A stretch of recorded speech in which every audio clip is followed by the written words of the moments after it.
তুই? হ্যাঁ আমি তো থাকবো। কি বলিস তুই এসব?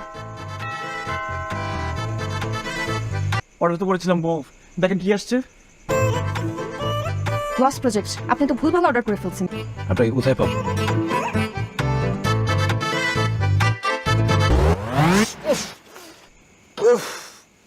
হ্যালো। আরে না না, আজকে আর বের হবো না। তুই বাসায় চলে আয় না, আড্ডা দিই। দোস্ত তুই চলে গেলে আমার যে কি হবে, বাবা সারাক্ষণ তোর নিয়ে তুলনা দিবে আমার। ফেসে গেছি আমি পুরা। আঙ্কেল আন্টি আসতে বলবে। আরে না, তাদের আসতে দেরি আছে, আমি ফুড অর্ডার করছিলাম।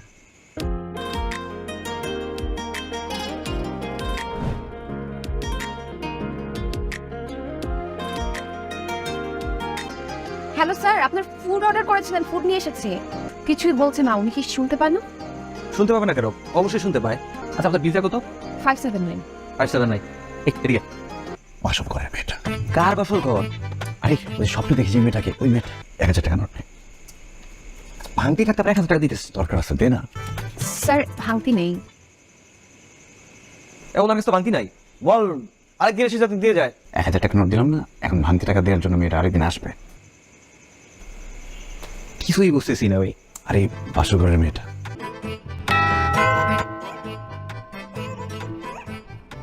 এই দাঁড়া দাঁড়া দাঁড়া দাঁড়া, 5 মিনিট আস।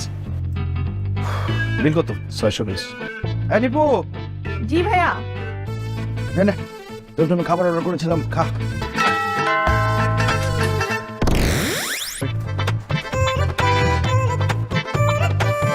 আপনাদের অফিসটা কোথায়? কোনো দরকার না, ঠিক আছে ওকে।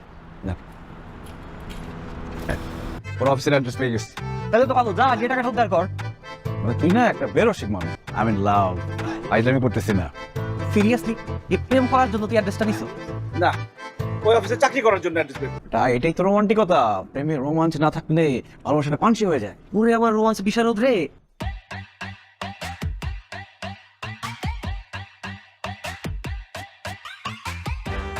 চল। আপনার এভাবে তাকিয়ে থাকলে আমি একটু এম্বারেসড ফিল করছি। আমার ছেলেকে খুঁজতে এভাবে একটা মেয়ে বাসায় চলে আসবে, সেটা বুঝতে পারিনি। তোমার নাম কি? তুমি কোথায় থাকো? তোমার বাড়িতে কে কে থাকে? আর তুমি কি আনম্যারিড? সরি আপু, কিছু মনে করো না। না না, আমি কিছু মনে করিনি। আমার নাম নাইমা জাহান দীপা। দেখো তো এখন কেমন লাগছে, কার্টুন না হিরো?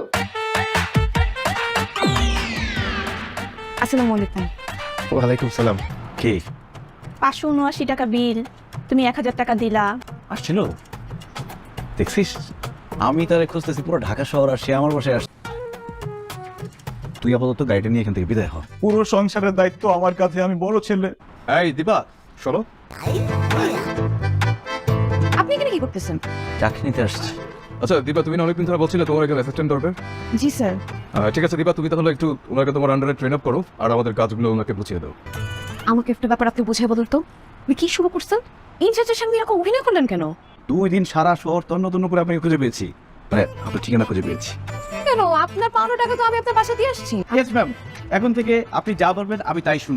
আমি হচ্ছি আপনার লাইফ পার্টনার, সরি? মানে ওয়ার্ক পার্টনার। আপনি আমার পিছনে আসতেছেন কেন? আমি তো আপনার অ্যাসিস্ট্যান্ট। আপনি রেস্টুরেন্ট থেকে ফুডটা নেবেন, অ্যাড্রেস মতো যাবেন, ক্লায়েন্টকে ফোন দিবেন, খাবারটা দিবেন, টাকা নিয়ে চলে আসবেন, বাস শেষ। আপনি যদি আমার পিছিয়ে পিছিয়ে ঘুরতে থাকেন, আপনার খাবার তো ঠান্ডা হয়ে যাবে, তারপর ক্লায়েন্ট কমপ্লেন করবে। ও তা অবশ্য ঠিক, তাহলে খাবারটা দিয়ে আসি, চলেন। 750 টাকা বিল। ঠিক আছে, শুধু কাজ করলে হবে, খেতে হবে না? নেন। আমার যে কি ক্ষুধা লাগছিল, আপনি কিভাবে বুঝলেন? কারণ আমার খেতে লাগছে। হ্যালো, আসসালামু আলাইকুম। ওয়ালাইকুম সালাম। অনেকক্ষণ আগে বিরিয়ানি অর্ডার দিছে, এখন আসে নাই তো? স্যার আপনার বাসা নম্বরটা যেন কত? 6 নম্বর রোড 17 নম্বর বাসা।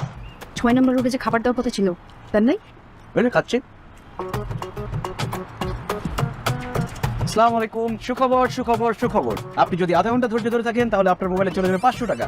যদি আপনি 1 ঘন্টা ধৈর্য ধরে 1 ঘন্টা পর ফোন দিতেন তাহলে আপনার মোবাইলে চলে যেত 1000 টাকা। কিছুক্ষণের মধ্যে আপনার মোবাইলে চলে যাবে 500 টাকা, সাথে আপনার খাবারও। প্লিজ। বাস হয়ে গেছে। কিছুক্ষণের মধ্যে টাকাটা পাঠিয়ে দেওয়া হচ্ছে। জি জি, দেন 500 টাকা দেন। সোসা খাওয়ার জন্য ওয়েট করতেছে না, টাকার জন্য ওয়েট করতেছে। কটা বাজে? হ্যাঁ, পুরো 1 ঘন্টা লেট। এক্সট্রিমলি সরি স্যার, রাস্তায় আমার সাইকেলটা নষ্ট হয়ে গিয়েছিল। এসব আমি শুনতে চাই না। হ্যাঁ, তবে হ্যাঁ, যদি খাবারটা ফ্রি দেন তাহলে নিতে পারি। আমি 1 টাকাও এর জন্য চার্জ দিতে পারবো। একটু লেট হলে বলে আপনি কোনো টাকা পয়সা দিবেন, এটা ফ্রি খাবেন, আমাদের পরিশ্রমের কোনো দাম নেই। তোমার নাম কি? তোমার নামে আমি কমপ্লেন করবো, তোমার চাকরি খাবো, সাথে ফ্রি খাবারটাও খাবো। ফ্রি খাওয়ার ধান্দা আছেন আপনি, ছোট একটা। কি বললেন? সরি স্যার, এক্সট্রিমলি সরি, আপনি কোনো কিছু মনে করেন না, আমরা খাবারটা দিয়ে দিচ্ছি। আপনি প্লিজ কোম্পানিতে কমপ্লেন করবেন না স্যার। ন্যাকামো করতে আসছো, রং দেখাতে আসছো? তোমাদের মতো মেয়েদেরকে আমি হাড়ে হাড়ে চিনি, ফালতু মেয়ে কোথাকার।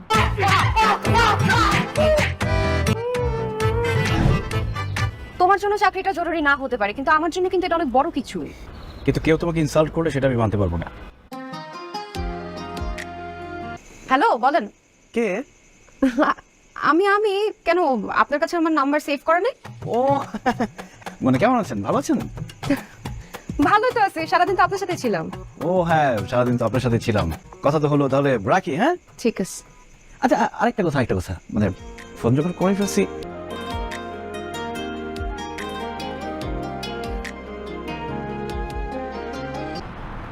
সরি দিবা, তোমার মুখের দিকে তাকা এতদিন আমি চুপ করেছিলাম, কিন্তু তোমাদের জন্য তো কোম্পানির গুডউইল আমি নষ্ট হতে দিতে পারবো না। ক্লায়েন্টের খুশি মেরে নাক পাঠায় ফেলছে, বিরিয়ানি অর্ধেক খেয়ে ডেলিভারি দিছে, একজনের খাবার আরেকজনকে দিয়ে দিছে। এগুলো হয়েছে কখনো এই কোম্পানিতে আগে?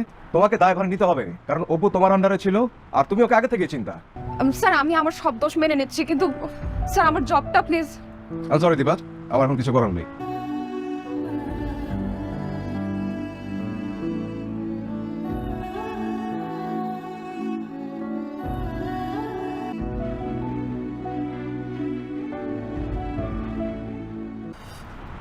হ্যালো, আধা ঘন্টা যাবো তোর ফোনে ট্রাই করতেছি, কখন বেরোবি তুই? আচ্ছা এভাবে আর কতদিন? যার জন্য এত কিছু করছিস, সেই কথাগুলো তুই যদি দীপাকে এখন বলতে না পারিস তো কখন বলবি? মা, আমি বের হবো, নাস্তা কই? কি মা, তুমি বাবার সাথে আবার ঝগড়া করছো? মানে তোমরা পারো। কাল রাতে দীপা এসেছিল। দীপা এখানে কেন? আমি ভাবতেও পারছি না যে মেয়েটার সাথে তুই এমন করলি কি কারণে। মেয়েটা কি শান্ত, কি ভদ্র, দেখলেই কত মায়া লাগে। দীপা তোমাদের কাছে এসে কমপ্লেন করেছে? না, আমি রাস্তায় ওকে দেখলাম মন খারাপ করে হাঁটছে, তখন আমি জোর করে ধরে নিয়ে আসলাম বাসায়। তুই মেয়েটাকে মিথ্যে বলেছিলি কেন? আমি ভেবেছিলাম হুট করে আমার পছন্দের কথা বললে। মিথ্যে দিয়ে শুরু করলে কোনো কিছু ভালো হয় না। মিথ্যের ফলাফল জীবনে একসময় কঠিন পরীক্ষা দিয়ে দিতে হয়। তুই তো আমাদেরকে বলতে পারি, আমরা দীপার সাথে কথা বলতাম। মা, আমি বুঝতে পারিনি, আমি সরি দীপা, আমি বুঝতে পারিনি আমার জন্য তোমার এত বড় ক্ষতি হয়ে যাবে।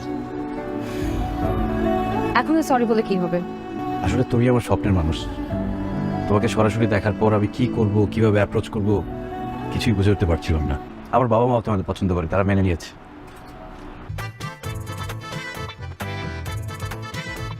আমার আসলে বিশ্বাসই হচ্ছে না আমার এই স্বপ্নটা এইভাবে সত্যি হয়ে যাবে।